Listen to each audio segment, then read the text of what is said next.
Yes sir. मला invitation मिळालं इकडे प्रमुख पाहुणे म्हणून येण्याचं. मला त्याबद्दल I am very thankful to first mister Navnath अवथडेजी and whole infinite multistate cooperative credit cooperative society. आणि ज्या प्रकारचं रिबिन कट केल्यानंतर तिकडची शाखा बघितली, तिथे ती शाखा स्टेट ऑफ आर्ट फॅसिलिटीज तिकडे आहेत. एवढ्या पतसंस्थेच्या शाखेला एवढ्या प्रमाणात असं नसतं, बघायला मिळत नाही. ते इकडं बघायला मिळालं.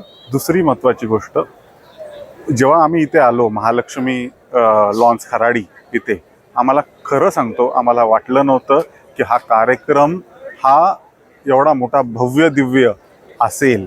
आणि ज्या पद्धतीने त्या कार्यक्रमाची योजना, नियोजन आणि बाकीच्या गोष्टी केलेल्या होत्या, हे अविस्मरणीय आहे माझ्यासाठी. मी हा कार्यक्रम कधीच विसरणार नाही.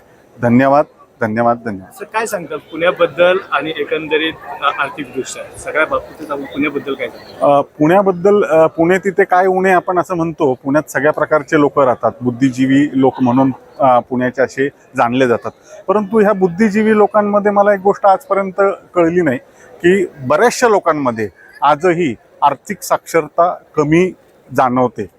तेच आपण म्हणतो की तेच इम्प्रूव्ह करण्यासाठी कदाचित ही जी उणी भरून काढण्यासाठी इन्फायनाईट ग्रुप जो आहे आत्ताचा मल्टीस्टेट कोऑपरेटिव्ह आणि इतर ग्रुप्सचे त्यांचे ते उणीव भरून काढण्यासाठी कार्य करतील. आत्मनिर्भर भारताचं जे स्वप्न आहे, माननीय पंतप्रधान मोदीजींनी आपल्याला सगळ्यांना दाखवलेलं विकसित भारत 2047 पर्यंत नेण्याचं, त्यासाठी हा आज जरी दिसणारा हा छोटा जो त्यांनी जो सांगितला तो स्टारफिश, तो इतका मोठा होईल भव्य दिव्य की तो पुण्याला नक्कीच बाहेर काढेल या सगळ्या आर्थिक संकटातून.